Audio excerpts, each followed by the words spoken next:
In the Amish communities, they have communion church 2 times a year and Ordnung church 2 times a year. Now, Ordnung church is 2 weeks before communion church. The Amish have church service every 2 weeks. So, as a child growing up, the children are not allowed to go to the Ordnung church or the communion church. The very young children might go for Ordnung church earlier in the day and then they go home for the rest of the day. But a member of the church has to go to the Ordnung church and communion church all day long. Sometimes it can last for like 6 to 8 hours. The women have to wear black dresses with their white cape and apron for Ordnung church and for communion church. If someone gets baptized, then they get baptized 2 weeks before Ordnung church. It's all done very specifically. And I was never a part of the Ordnung church or communion church because I was not allowed to. I was not a member of the church yet. I left the Amish before I was a member of the church, so therefore I've never been a part of it. So the information that I have is from what I've been told growing up and then speaking to people that are ex-Amish that used to be a member of the church. In the communion church, every member of the church takes a sip of wine. It is passed around by the bishop usually, and they have a specific stainless steel cup that they use to pass around. Everyone drinks from the same cup. And yes, it is real wine. And they break bread. The bishop takes the loaf of bread, it might be cut in half or in big chunks, and then the bishop goes around and breaks off a piece from the loaf and gives it to each member, and they have to eat a piece of the bread in communion church. Then they also do feet washing. All the members of the church have to wash each other's feet. Usually they would just turn to the person who sits beside them and washes their feet. In the eyes of the Amish, it is better to wash the person's feet while you're standing up, bending down without bending your knees and without crouching down. It is considered a better service to them when you wash your feet without bending your knees. These 3 things is what the Amish do at communion church, and it is done all very specifically in a very specific order. If they need to elect a new preacher or bishop in the church that has communion, then they do it in communion church. They do it at the end. When someone has to do that, then the communion church lasts for even longer. It can go until like 7:00 p.m.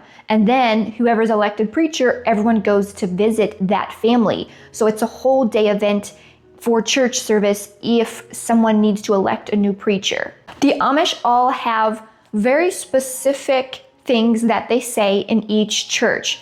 So every time that communion church is, then they say the same things. Every time that Ordnung church is, then they say the same things. But the Amish preachers are not allowed to preach out of the Bible. They're not allowed to pick up the Bible while they're preaching. So they have to memorize a lot of stuff. And they would preach a lot in the Old Testament, in the communion church and in Ordnung church. They would be preaching about Abraham, Isaac, Jacob, the family line of Jesus, and then the things that Jesus did in his life. I have what they call an Old Order Amish church register, which is a tiny slip of paper. And in there, it says all the scriptures that they have, that they use for stuff. Now, it's very interesting to read the scriptures that they use for certain stuff because a lot of times it is very amazing scriptures, but it's actually things that they don't even preach or teach or they even believe. So it's kind of confusing.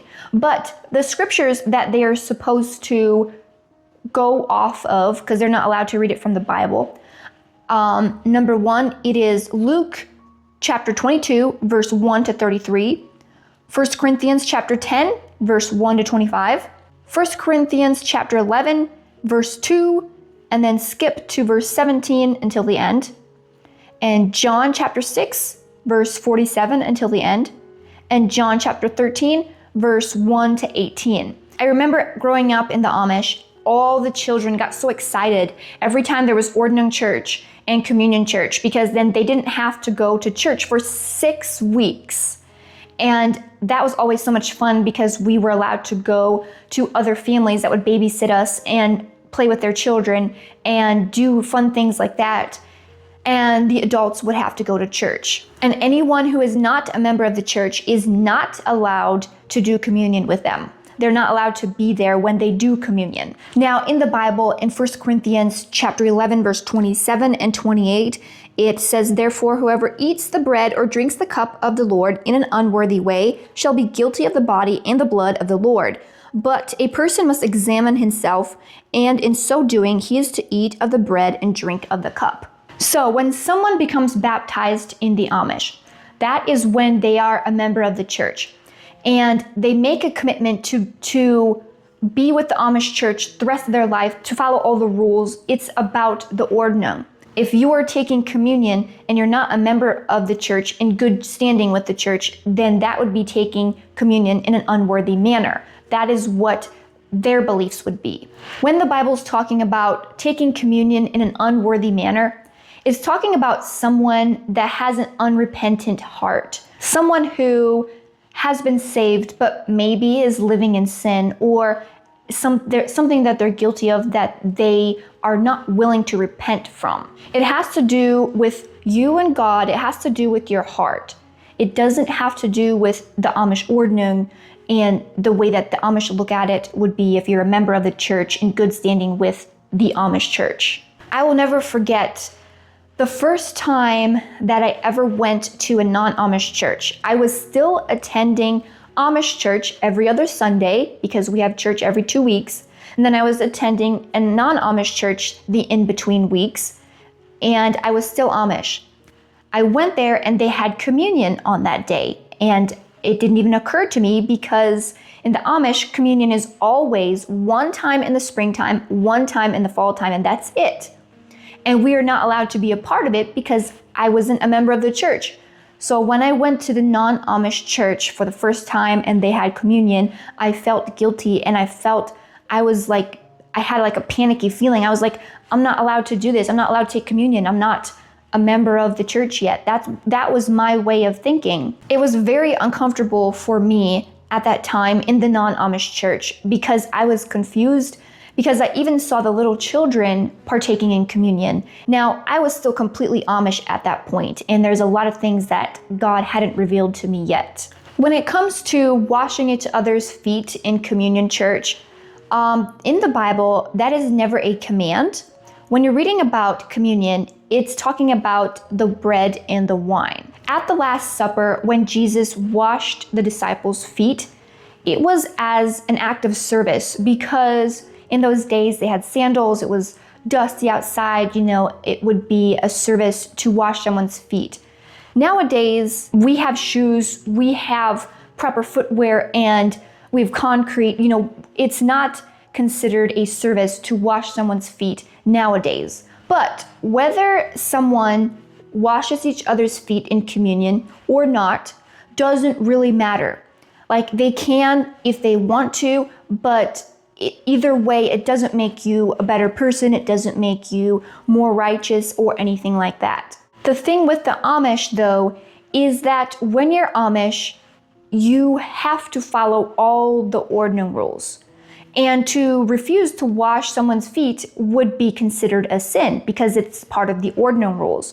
Everything is done very, very specifically, and you have to do it that way. So in the Amish, they take it to a whole nother religious level that God wouldn't want for us. God is so much more concerned with our heart always, every single time in every situation. He is concerned about our heart. When it comes to the bread that they have at communion, the deacon's wife usually makes that bread. So for Ordnung Church, they have almost the same scriptures as Communion Church. Now again, they're not allowed to read out of the Bible.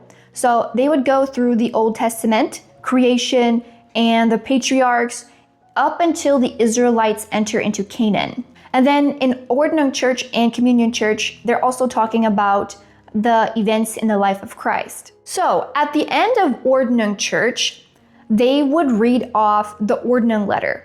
Now, it might be a physical copy, I'm not sure. I have never seen a physical copy of the Ordnung letter. I think there might be like one real Ordnung letter per community or something like that. but they read off a whole bunch of the rules. Now, not all the rules. They could never read off all the rules because there's too many, but a lot of it would be like the dress codes or like things that you're not supposed to have.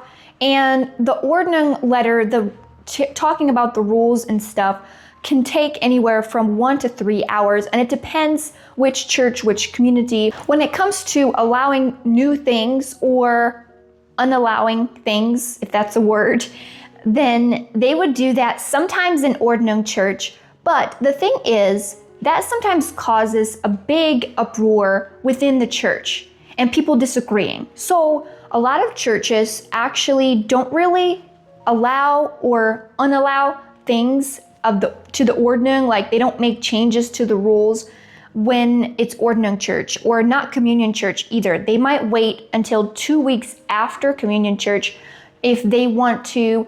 They do voting. So after church, every 2 weeks, the members of the church are usually told to stay inside the building while the rest of the people go out. And then if there is some kind of voting they need to do or something they need to talk about, then they do it then. If all the members of the church are okay with allowing this new thing that maybe a lot of people have been asking for, maybe it would be like a freezer. Maybe the community was not allowed to have a freezer on their property and they want freezers.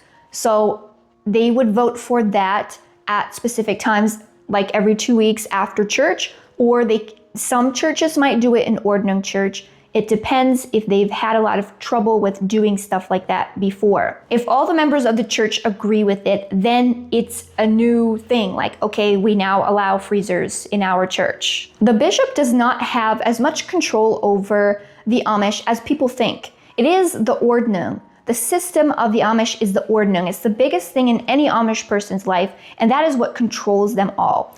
So the Ordnung rule can be changed by the bishop if the rest of the members agree with it.